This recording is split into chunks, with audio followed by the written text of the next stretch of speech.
Welcome to Monday night and to SuperSoul Boulder. I'm Dr. Lara Johnson from Yellow Brick Physical Therapy, and I hope you're having a really awesome Monday, even though it's getting cold and dark and boy, everything else going on, right? So welcome to SuperSoul Boulder, where we talk about everything mind, body, heart, health, and wellness. What does that mean? It means not just the mind, not just the body, but also the heart of it all. What is it you're interested in? Hey. So tonight's topic is, Carlos is here, hi. Great to have you. So tonight's topic is about resetting, recharging, and a little bit about, a little bit about, do I dare disturb the universe?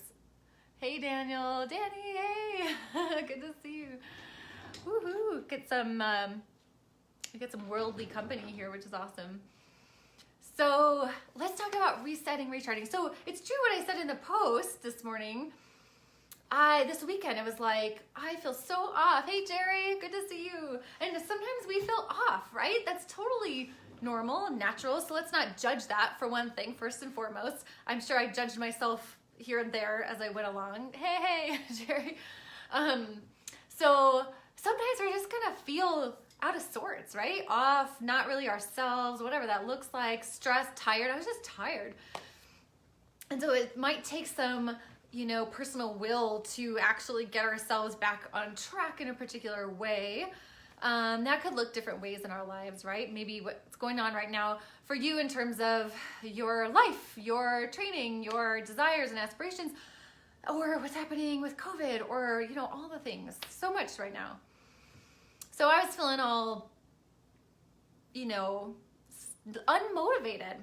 So I'm really used to feeling motivated. I've been a motivated individual, if you can kind of tell maybe. So it's strange to me when it's not there. And it's not, I don't think it's a matter of like, let's make ourselves, or force ourselves, except sometimes maybe it does take some will to overcome some inertia, right? Like, okay, I've had enough of resting, and it's not just resting, recovering, which is part of what it was, but let's get things going again.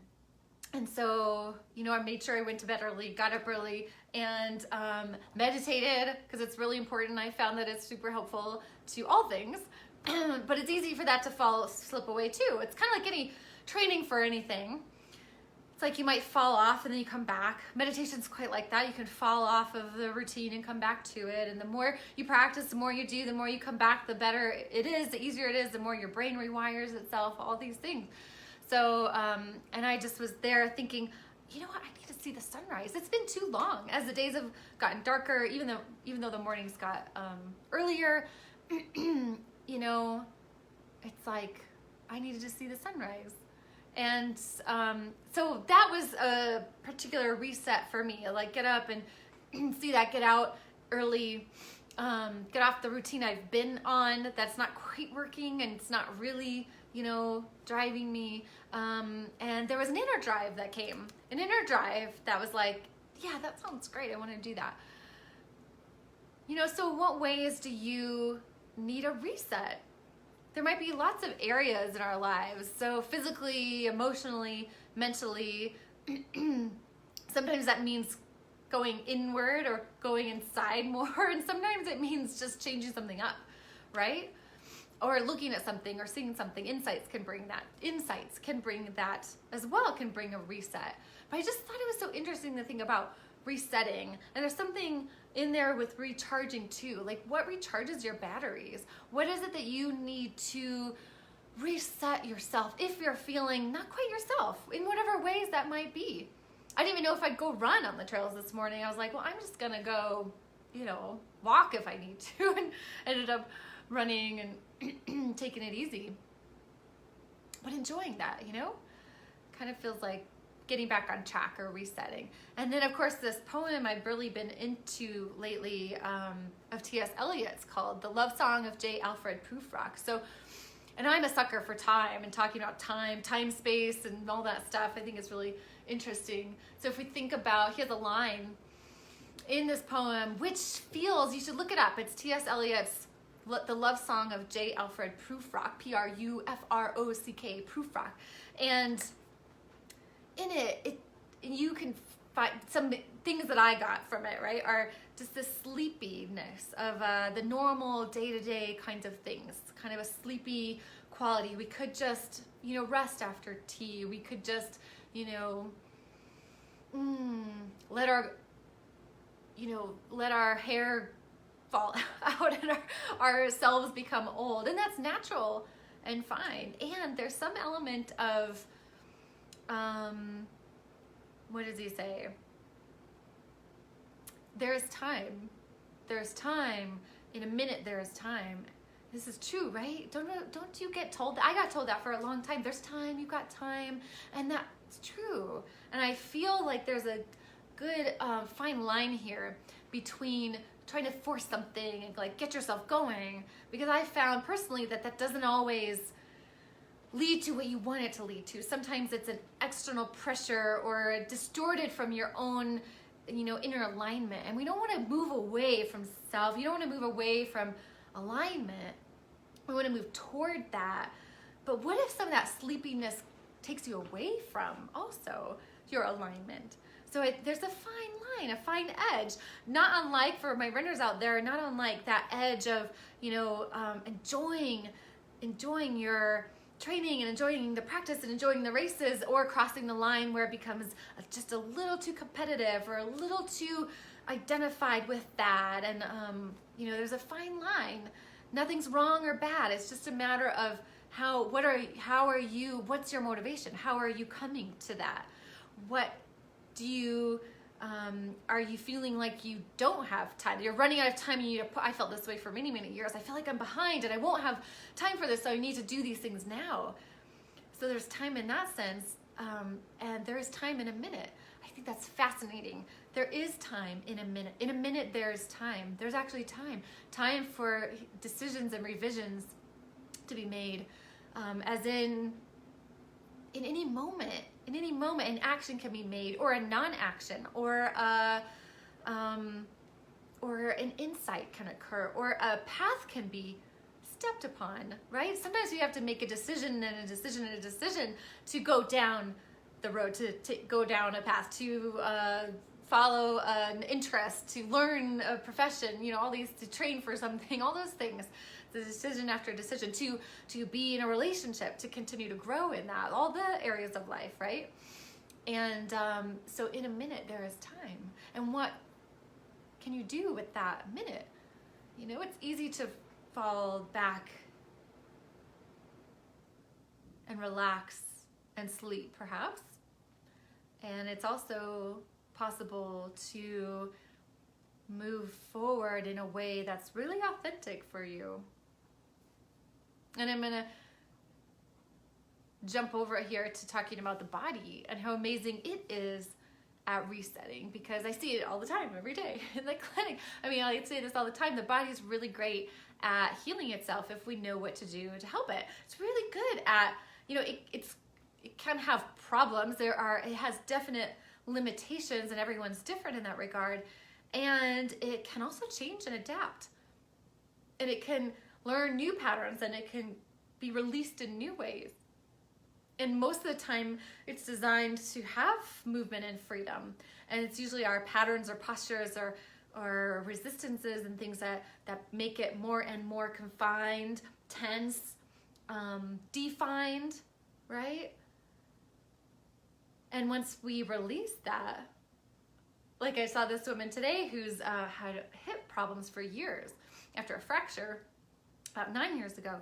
And this is her third visit, her third session, and we are getting to, it's always the opposite. So where some of the symptoms are not where the source of the problem is, it's usually the opposite of where that is, because nerves put pressure over on the other side, and biomechanically there can be functional or biomechanical structural changes related to other places. It's actually really great. It's super fun to know how that kind of puzzle fits together, know what to look for. But anyway, so we're kind of releasing away from the left hip where she's had so much problem for so long, and the glutes and performance were shutting down, and she can't even walk properly on that. And, you know, as we release the opposite side where she's so tight, that's all starting to come along. She's like, I haven't even had problems with there before. So it's like a reset. It's like a reset for the body. We get to the root cause, we unravel some of these tensions and tightnesses, and it's like a reset. And then the body starts to adapt and maybe take some time. Usually it takes a little bit of time to reorient to a new alignment, especially if it's kind of gotten so patterned such that you're having a lot of pain there. But it's like a reset. So the body can reset in itself. Sometimes you might have found that just resting does that. Sometimes resting doesn't do it. The challenge is knowing what is it that you need to recharge and reset. At this moment, this time, it might change. It might not be the same as what it was before, you know? And this is where that listening can come into play, that deep inner listening, becoming a body whisperer for some of you guys who are on, joined me for my webinar last week.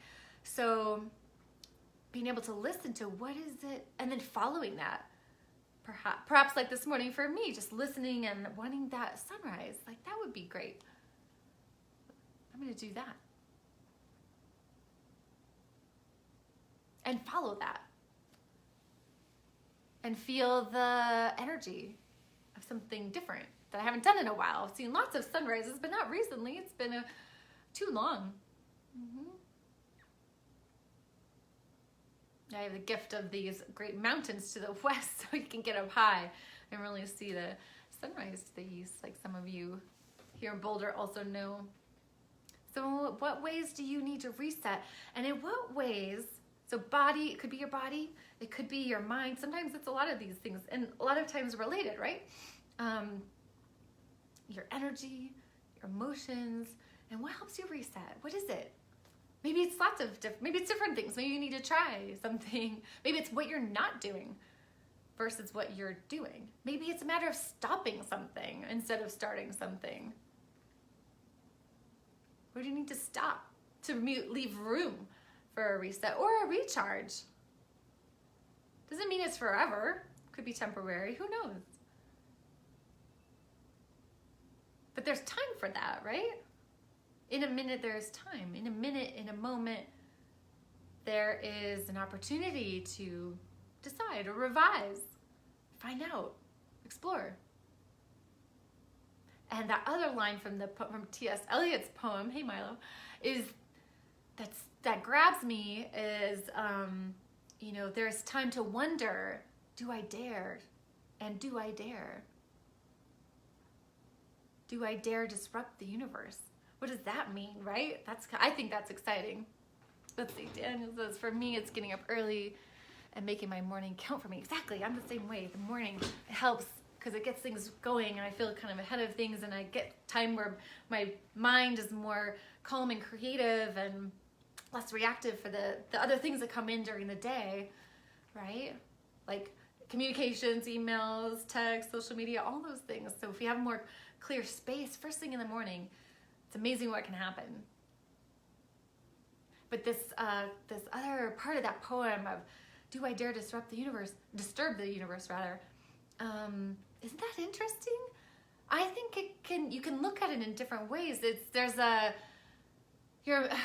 One's immediate or response might be that it's like some big thing to tell, but it could be just waking up or doing something different from what people would think or what you're used to. Disturbing the universe might mean like not just doing the same things you're doing or not just kind of falling asleep, so to speak, and being less present to the world, to your day. What would happen if you were to disturb the universe? What would happen if you decided to switch something up or be someone that you haven't been, but it's more of you? It may not look any different to anyone else outside of you, but it might actually be very different in terms of how you relate and show up in the world. Wouldn't that be a cool disturbance? And are you up for it? The question is, are you willing to do that?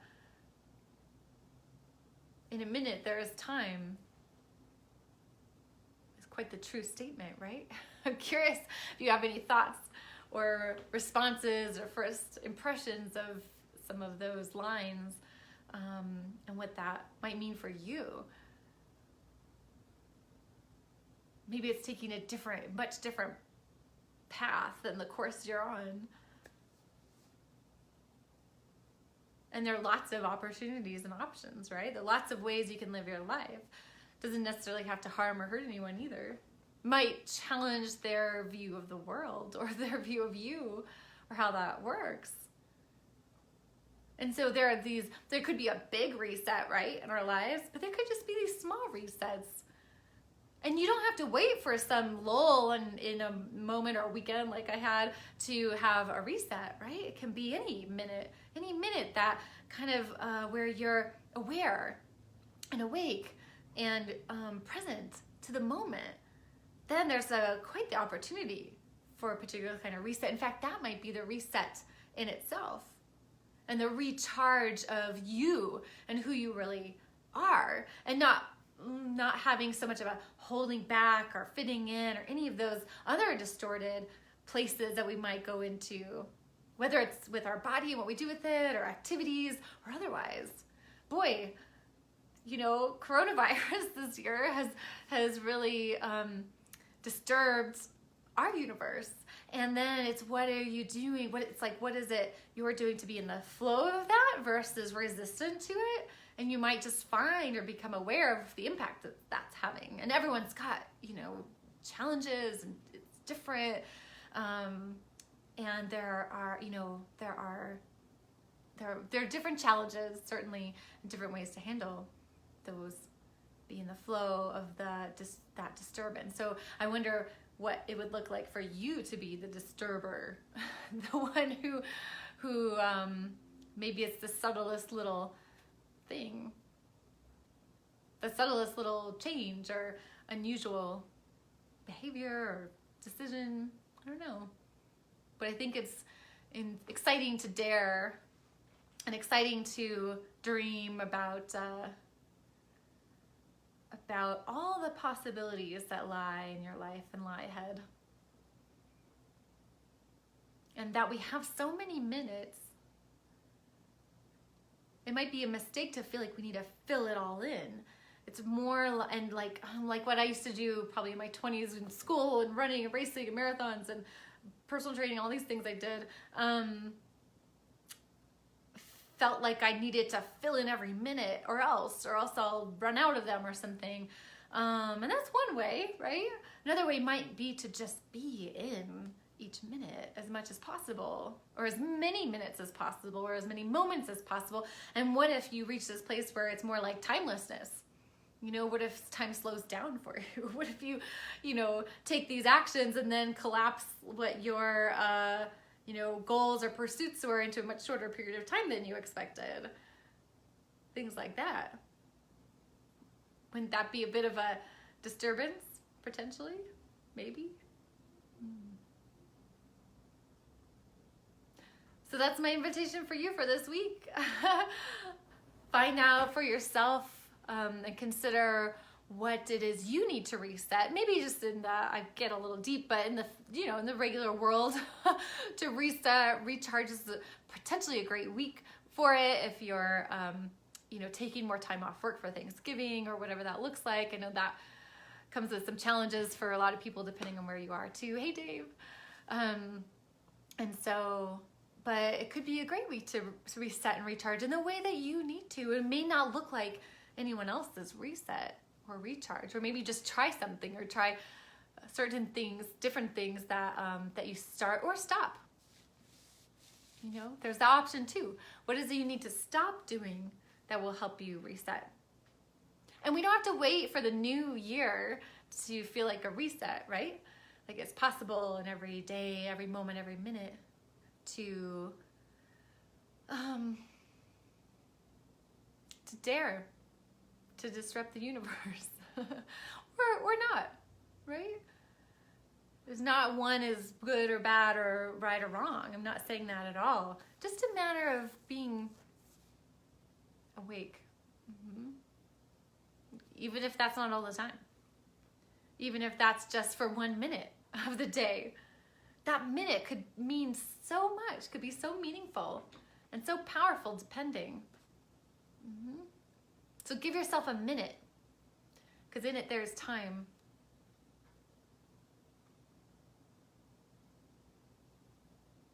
And isn't that amazing? All right, guys, let me know what your thoughts and comments are, how you're resetting, if you need to. If you feel like you don't, you're just kind of got the momentum. If you look up that J. Alfred, the love song of J. Alfred Prufrock by T.S. Eliot, and how that strikes you. Oh, thanks, Carlos. Perfect topic, perfect timing. I'm curious what's happening and how it resonates. Yeah, well, I'm glad to hear it. I certainly needed a reset, and I didn't see it coming. I'll offer this too. I found myself mentally going, oh, it's probably just gonna keep being like this, but having to kind of see that for what it was, pull myself out of that thinking and go, well, let me just do this one thing. What's the most important thing that helps you feel like you're you, and maybe it's on task, maybe it's just not stressed, whatever that is. For me, it was going to bed early so I could get up early and use that quiet morning time to feel into the stillness we talked about last week, right? And it moved me to go, run and watch the sunrise. So when we're in that stillness, there can be movement. In a minute, there is time. A lot of paradoxical thoughts here, right? But paradoxes are truth. Most truths are paradoxical. So it's okay if that doesn't allow your mind to grasp on. The mind, it's good when it happens, because our minds tend to kind of steal the show. And when something brings like it can't quite hold on to it, that's good, because that might drive answers from more deep or internal place. Daddy needed to reset too. And he says, to build the good daily habits I have to do, having victory in the things that matter most. Yes, victory. Don't forget about the victory pose. I'm glad you brought that up.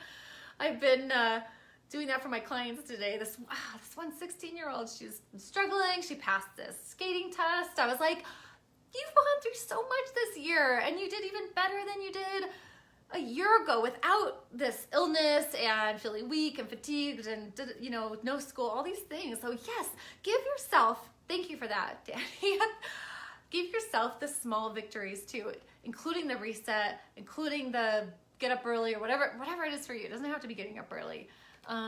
Maybe it's going to bed sooner. Maybe it's getting more sleep. Maybe it's drinking more water throughout the day. Maybe it is honoring yourself, and giving yourself those each and every small victory and win possible, because who doesn't need that right now? And don't forget to celebrate each other and everyone else's successes and amazingness too. Oh, Hannah, yeah, please. You'll see it. Looking forward to finding some stillness. Yeah. Stillness is good. And remember, we can have the stillness anytime. It's harder sometimes, right? But bringing your mind to your body, feeling your feet on the floor, that can bring a minute of stillness. Even that is helpful, restful, recharging, bringing you back to you, right? Taking some of your energy back in rather than outward, right? Or and being cautious to take all that outward energy into you.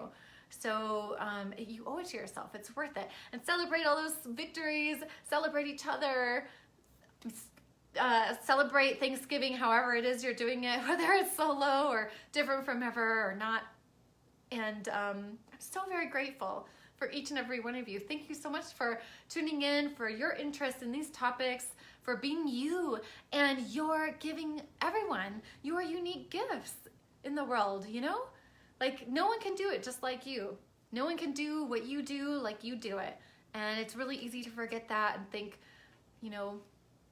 it's not that important, but you are, right? You are. So reset that mindset. Remember how important you are, how worthwhile it is to spend that time on you, restoring your energy, resetting your mindset or your body or your spirit or your heart, and coming back to it.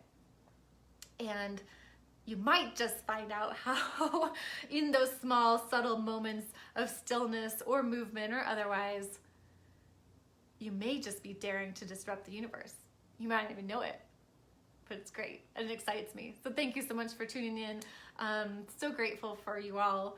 And I hope to see you next week on another episode of SuperSoul Boulder. I'm Lara Johnson from Yellow Brick Physical Therapy, and hope to see you next time. Enjoy your Monday evening and have a wonderful, wonderful week. Thanks so much for joining. Happy Thanksgiving. Yeah, be grateful. Talk to you soon. And let me know what your thoughts are. Happy to hear them, and questions and comments. Okay, take care.